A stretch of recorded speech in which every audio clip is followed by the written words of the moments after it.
तो ये जो 3 भैंसे हैं ना, ये तीनों भैंसे उसी राक्षसों का प्रतीक है। तो यहाँ पर भगवान शिव जी के शिवलिंग की जगह उनके अंगूठे की पूजा होती है। और यहाँ की जो कारीगरी है अंदर मंदिरों की संगमरमर के ऊपर, वो देखने लायक है।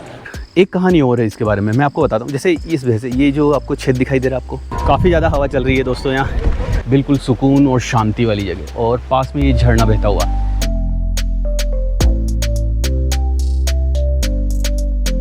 हाय दोस्तों, कैसे हैं आप लोग? ना मैं उत्तराखंड में हूँ इस समय, ना हिमाचल प्रदेश में। मैं हूँ राजस्थान के एकमात्र हिल स्टेशन माउंट आबू में। और इस वीडियो में हम लोग जानने वाले हैं कि माउंट आबू आप किस तरह से पहुँच सकते हैं, यहाँ रहने के लिए क्या क्या ऑप्शंस हैं, स्कूटी किस तरह से हायर करनी है, और घूमने के लिए हम लोग कहाँ कहाँ जा सकते हैं। और इसके अलावा हम लोग जानने वाले हैं माउंट आबू में जो स्थान है उनकी क्या हिस्ट्री है, और उसके बारे में पूरी जानकारी मैं इस वीडियो में दूंगा। तो बने रहिएगा इस वीडियो में अंत तक। तो चलिए हम लोग चलते हैं हमारे पहले डेस्टिनेशन की ओर।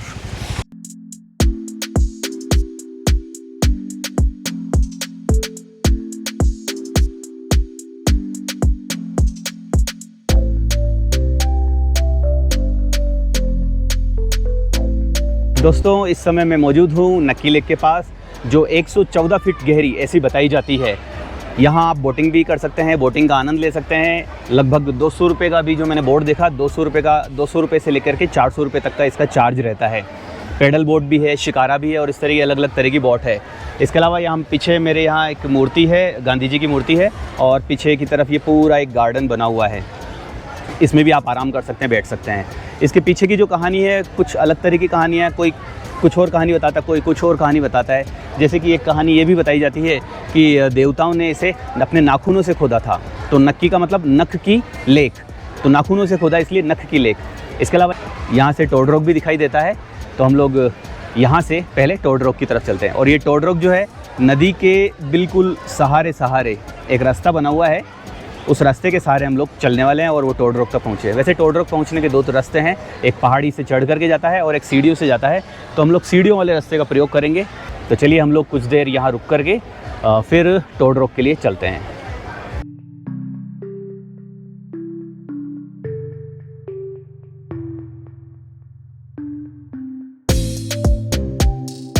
यहाँ पीछे आपको दिखाई दे रहा होगा बोर्ड, ये नक्की लेक का गार्डन वाला बोर्ड है, और इसी के पास में नक्की लेक है। और इसके पास में इस साइड में ये जो बोर्ड दिखाई दे रहा है, इधर से अपन टोड रॉक के लिए चलने वाले हैं। तो ये बिल्कुल ही नज़दीक है, इसके सहारे ये रास्ता है। चलिए तो हम लोग इसी रास्ते से चलते हैं, चलना शुरू करते हैं।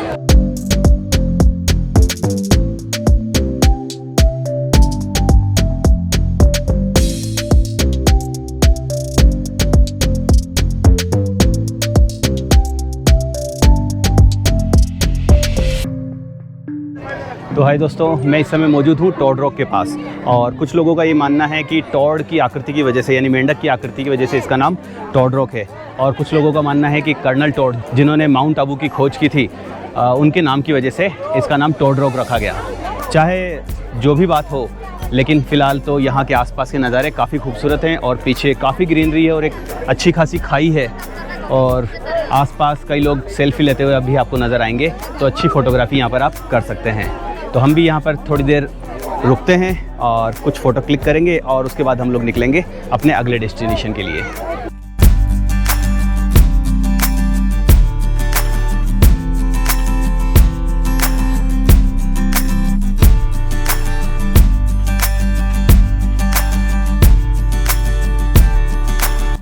तो हाय दोस्तों, मैं इस समय आया हुआ हूँ हनीमून पॉइंट पर, और कई सारे कपल्स की भीड़ आपको यहाँ पर देखने को मिल जाएगी, जो फ़ोटो क्लिक करते हुए आपको नज़र आएंगे। और इसके अलावा यहाँ पर आपको आने के लिए 2 किलोमीटर लंबा ट्रैक करना पड़ेगा। ये ट्रैक इतना मुश्किल तो नहीं है, बस एक सिंपल सी रोड सी बनी हुई है, तो आप इजीली यहाँ पहुँच सकते हैं। और अगर आप एक छोटी सी हाथ गाड़ी टाइप की कोई गाड़ी है, उसमें बैठ करके भी इसमें आ सकते हैं, उसका भी मज़ा ले सकते हैं। वैसे इतनी मुश्किल नहीं है ये ट्रैक, और आसपास के जो नज़ारे हैं वो काफ़ी सुंदर हैं, काफ़ी नेचुरल प्लेस है। मैं आपको व्यूज़ भी दिखाता हूँ इसके। और यहाँ पर 2 जगह ऐसा हनीमून पॉइंट जो बने हुए हैं, वो 2 जगह हैं। एक तो ये मेरे जस्ट पीछे की तरफ यहाँ, ठीक है, और एक ये मेरे इधर सामने की तरफ ही है। जैसे मैं आपको दिखाता हूँ, ये सामने की तरफ ही है। अभी अपन वहाँ उस जगह भी चल के आते हैं, एक बार वहाँ से भी देखते हैं कैसा दिखता है माउंट आबू। और नीचे जो काफ़ी अच्छा इसका व्यू यहाँ से दिखाई दे रहा है माउंट आबू का, वो भी अपन देखेंगे। तो चलिए हम लोग उस दूसरी वाली पॉइंट पर भी चल के आते हैं और फिर उसके बाद अपन आगे चलेंगे अपने अगले डेस्टिनेशन के लिए।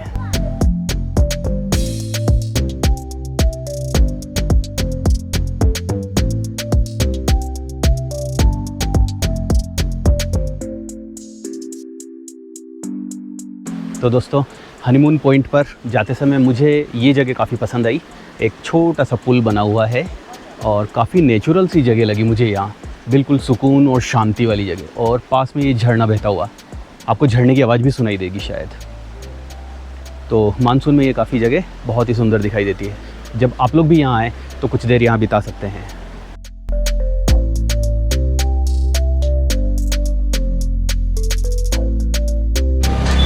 तो हाय दोस्तों, मैं इस समय माउंट आबू में हूँ और ये मेरा दूसरा दिन है। कल हनीमून पॉइंट पर कुछ ज़्यादा समय हो गया था और लेट हो गए थे, तो उसके बाद फिर कहीं जा नहीं पाए। वैसे एक जगह और जाना था, जा नहीं पाए। आज हम वहाँ जाएंगे, लेकिन उससे पहले मैं आपको होटल से निकलने के बाद पहले ये बताना चाहूँगा कि अगर आप लोग खाना खाने के लिए माउंट आबू में कोई अच्छी जगह ढूंढ रहे हैं, तो वैसे तो आप जब बस स्टैंड से निकलेंगे ना माउंट आबू के, तो बहुत सारे भोजनालय आपको दिखाई देंगे, यानी कि खाने की जगह आपको दिखाई देगी। उसमें से ये जोधपुर भोजनालय है और यहाँ का बताते हैं कि दाल बाटी फेमस है, वो अपन टेस्ट करके देखेंगे।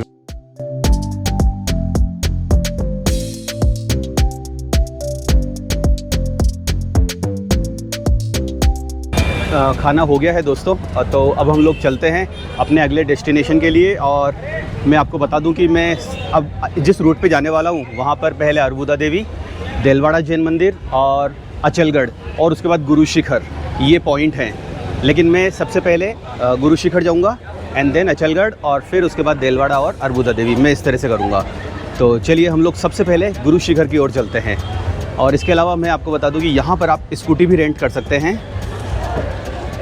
ये मैंने स्कूटी रेंट की है और इस स्कूटी का जो बाकी डेज़ है, नॉर्मली अगर आप आते हैं नॉर्मल डेज़ में तो इसका 400 से 500 रुपये, 300 रुपये भी होता है, 300 से 500 ये मान लीजिए आप।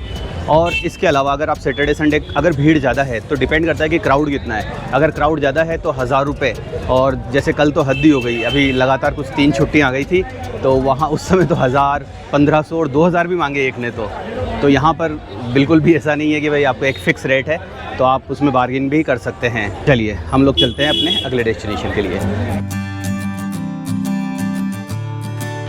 अगले डेस्टिनेशन तक पहुंचने से पहले आपको बता दूं, माउंट आबू का nearest railway station Abu road है, जहां से माउंट आबू की दूरी 28 किलोमीटर है। रेलवे स्टेशन के बाहर से आपको शेयरिंग टैक्सी मिल जाएगी या बस के द्वारा आप माउंट आबू जा सकते हैं। माउंट आबू का नियरेस्ट एयरपोर्ट उदयपुर है, जहां से माउंट आबू की दूरी लगभग 180 किलोमीटर है। माउंट आबू में नक्की लेक के आसपास कई होटल और गेस्ट हाउस मिल जाएंगे और एक अच्छे होटल के लिए आपको 1500 से 2500 तक खर्च करने पड़ सकते हैं और सीजन के अनुसार ये कम और ज्यादा हो सकता है।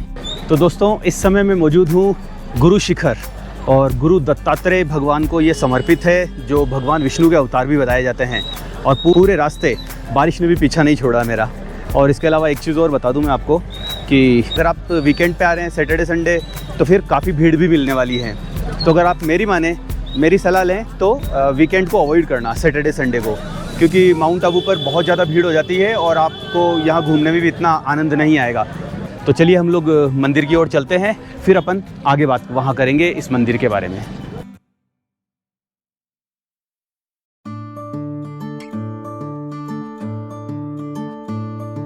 तो चलिए हम लोग अभी ऊपर जा रहे हैं मंदिर की तरफ। तो यहाँ भाई साहब मिले हैं, उनसे इस मंदिर के बारे में थोड़ी सी जानकारी लेते हैं। इनकी दुकान भी है यहाँ ऊपर चढ़ते समय। तो सबसे पहले तो ये मंदिर है कितना पुराना? त्रेता युग के टाइम का है। त्रेता युग के टाइम का है ये मंदिर। और किस भगवान को समर्पित है ये? दत्तात्रेय भगवान, ब्रह्मा विष्णु महेश। ब्रह्मा विष्णु महेश ऐसा मूर्तियाँ है उनकी। हाँ, अंदर। और तब जो सबसे ऊपर है उनकी चरण पादुका वहाँ पे, वहाँ चरण पादुका जो सबसे ऊंची चोटी पर है, वहाँ पे बैठ के 33 कोटि देवी देवता 88,000 ऋषि मुनियों को ज्ञान दिया था। और ऐसे भी बताते हैं कि जैसे ये राजस्थान ही नहीं, पश्चिम भारत की ये सबसे बड़ी ऊंची चोटी है। राजस्थान और गुजरात की सबसे ऊंची चोटी है। पश्चिम भारत की हो गया एक तरह से सबसे ऊंची चोटी है। लगभग शायद 5000, 5500, 5653 फीट 1722 मीटर। 1722 मीटर एग्जैक्ट नाम भाई साहब ने बता दिया। दीपक जी है ना? जी, चलो thank you Deepak ji, welcome. तो चलिए हम लोग ऊपर चलते हैं। भाई साहब से हमने जानकारी तो ले ही ली है, आगे बढ़ते हैं।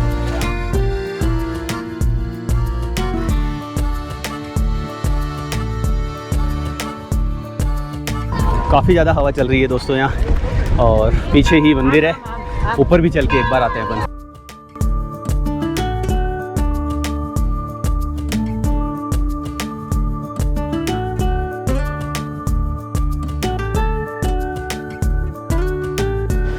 तो हाय दोस्तों, मैं अचलगढ़ वाले रास्ते पे आ चुका हूँ, और मैं आपको बता दूँ कि जैसे अपन सिटी से गुरु शिखर के लिए चलते हैं और देलवाड़ा मंदिर पार करने के बाद अगर आप मेरे पीछे देखेंगे, मैं आपको दिखाता हूँ, वहाँ पर एक बोर्ड है, ये सामने बोर्ड है अचलगढ़ के लिए, और ये यहाँ डायरेक्शन। तो ये रास्ता जो जा रहा है ये अचलगढ़ वाला है।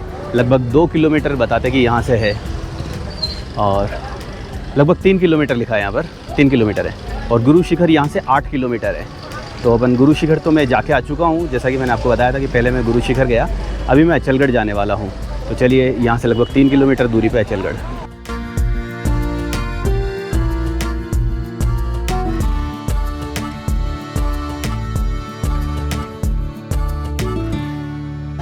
हाय दोस्तों, हम लोग आ चुके हैं अचलगढ़ या अचलेश्वर महादेव मंदिर के पास, और यहाँ पर घूमने के लिए 2-3 जगह हैं। एक तो अचलेश्वर महादेव का मंदिर जो कि इधर से रास्ता जाएगा, ये, और एक 3 भैंसे जो बने हुए हैं वो रास्ता इधर है। तो हम लोग अचलेश्वर महादेव भी चलेंगे और वो जो 3 भैंसे हैं, और आप चाहें तो एक जैन टेम्पल है वो जो सामने है, वहाँ भी विज़िट कर सकते हैं, वो मंदिर भी देख सकते हैं, काफ़ी सुंदर मंदिर है, वो भी आप विज़िट कर सकते हैं। तो चलिए हम लोग चलते हैं दोनों जगह, पहले अचलेश्वर महादेव और वो जो 3 भैंसे हैं उनकी स्टोरी जानने भी, और उसके साथ ही वहाँ पर एक राणा कुंभा द्वारा या फिर परमार राजाओं द्वारा बनाया गया, पहले परमार राजाओं द्वारा बनाया गया एक महल है, उसके बाद वो महल उसका जीर्णोद्धार करवाया था राणा कुंभा ने, वो भी हम लोग देखने वाले हैं।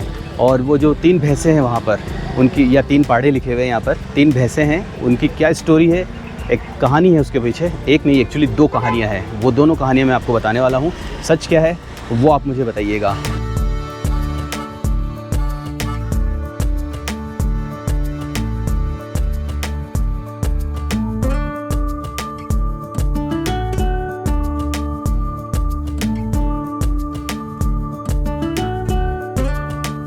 हाय दोस्तों, मैं हूँ इस समय अचलेश्वर महादेव मंदिर में, और इस मंदिर का इतिहास बताते हैं कि 5000 वर्ष पुराना है, और इसके अलावा राणा कुंभा द्वारा स्थापित भैरव जी की प्रतिमा भी इसमें बताते हैं कि यहाँ स्थापित की गई थी, और आसपास कई सारे मंदिर बने हुए हैं, जैसे ये पुराना सा मंदिर बना हुआ है।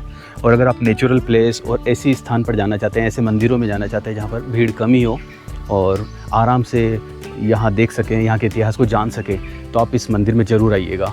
क्योंकि मेरे को अभी तक माउंट आबू में मैं जहाँ भी गया हूँ, किसी भी मंदिर में भी गया हूँ, तो ऐसा होता है कि भाई जहाँ सभी जा रहे हैं फिर वो सभी लोग उसी की तरफ जाने लगते हैं। तो ये जो जगह है, यहाँ आएंगे तो वास्तव में बहुत अच्छा फील होगा, और काफ़ी यहाँ पर शांति है, और काफ़ी ऐसा अलौकिक जगह मुझे लगी है। तो आप लोग भी यहाँ ज़रूर आइएगा, और आप लोग मुझे बताइएगा कि ये जगह आपको कैसी लगी। एक बात और दोस्तों, यहाँ पर भगवान शिव जी के शिवलिंग की जगह उनके अंगूठे की पूजा होती है। काफ़ी सारे छोटे छोटे से मंदिर ऐसे बना रखे हैं यहाँ, देखिए कुछ मूर्तियाँ हैं, काफ़ी पुरानी मूर्तियाँ हैं ये एक्चुअली, और इधर भी शिवलिंग बना हुआ है यहाँ।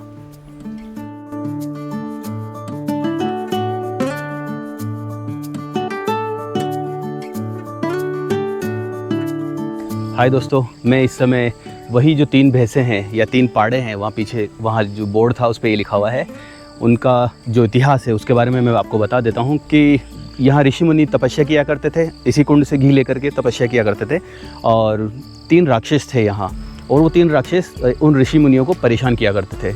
उन ऋषियों ने उनसे तंग आकर के उन्हें श्राप दिया, और उन तीनों को यहाँ पर एक पत्थर का भैंसा बना दिया। तो ये जो 3 भैंसे हैं ना, ये तीनों भैंसे उसी राक्षसों का प्रतीक है, ऐसा कहा जाता है।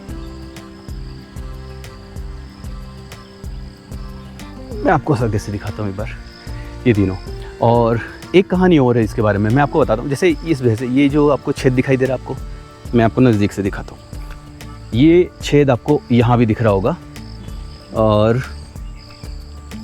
इस वाले भैंसे के पास भी है, और इस पे भी है। कहा जाता है कि जो धारावर्ष, परमार राजा धारावर्ष थे यहाँ पर किसी समय में, और वो इतने शक्तिशाली थे कि अपने बाण से, एक ही बाण से 3 भैंसों को छेद सकते थे, ऐसा कहा जाता था, इतने शक्तिशाली थे।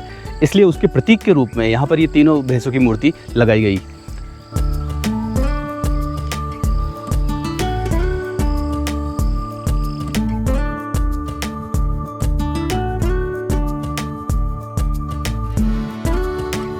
ये जो जगह है उसके बारे में एक चीज़ मैं कहना चाहूँगा कि थोड़ा सा मुझे ये दुख हुआ कि इनकी जो देख रेख है वो बिल्कुल भी नहीं है। वो जो 3 भैंसे बने हुए हैं ऊपर जो महल है, बिल्कुल भी देख रेख नहीं है, बिल्कुल भी उनका कोई प्रचार नहीं है। लोग देखने भी नहीं जाते हैं इधर, एक भी पर्यटक नहीं था। जबकि अभी गुरु शिखर चले थे या जहाँ भी जाओ माउंट आबू में भीड़ ही भीड़ है हर तरफ। लेकिन यहाँ पर आने को कोई तैयार नहीं है, क्योंकि या तो जानकारी का अभाव है और या फिर वो लोग आना नहीं चाहते, क्या बात है पता नहीं। तो चलिए हम लोग भी चलते हैं देलवाड़ा जैन मंदिर और फिर उसके बाद अर्बुदा देवी मंदिर।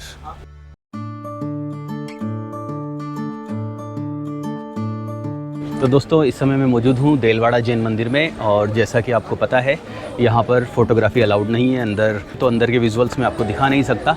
लेकिन फिर भी मैं आपको बता देता हूँ कि ये 5 मंदिरों की इसमें श्रृंखला है। 5 मंदिर हैं, बड़े बड़े मंदिर हैं, और देखने में इसमें लगभग आपको 1.5 से 2 घंटा आराम से देखेंगे तो 2 घंटे आराम से लगेंगे, और जल्दी देखेंगे तो थोड़ा सा जल्दी हो जाएगा, आधा 1 घंटे में भी हो सकता है। और ये जो मंदिर हैं 11वीं और 13वीं शताब्दी के बीच में बने हुए हैं। जो पहला मंदिर है वो चालुक्य राजा भीम के मंत्री द्वारा, विमल शाह द्वारा बनवाया गया था 1031 में, और जो दूसरा मंदिर है वो 1230 में बनाया गया था 2 भाइयों द्वारा, वास्तुपाल और तेजपाल, गुजरात के शासक थे, इनके द्वारा 1230 में बनाया गया था, जो जैन भगवान नेमिनाथ जी को समर्पित है। ऐसे ही एक मंदिर महावीर स्वामी और एक पार्श्वनाथ जी का भी है, और इसके अलावा एक मंदिर और भी है। तो ऐसे 5 मंदिरों की श्रृंखला है। तो और यहाँ की जो कारीगरी है अंदर मंदिरों की संगमरमर के ऊपर, वो देखने लायक है। आप अगर यहाँ आते हैं और अगर देलवाड़ा जैन मंदिर आपने नहीं देखा माउंट आबू के अंदर, तो लोग आपको बोलेंगे कि फिर आपने कुछ भी नहीं देखा है। तो ये एक प्रकार से माउंट आबू की आत्मा है। तो जब भी आप माउंट आबू घूमना है तो ये मंदिर ज़रूर आइएगा घूमने। और हाँ, समय का बिल्कुल ध्यान रखिएगा।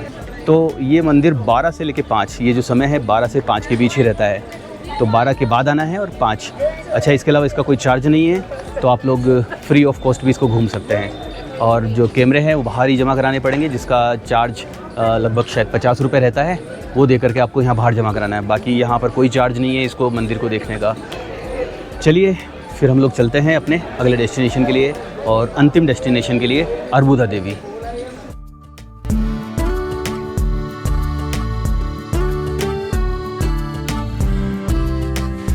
तो दोस्तों मैं हूँ अधर देवी मंदिर के पास ही, और यहाँ से लगभग 300 सीढ़ियाँ चढ़ कर के ऊपर मंदिर में हम लोग दर्शन के लिए जा सकते हैं।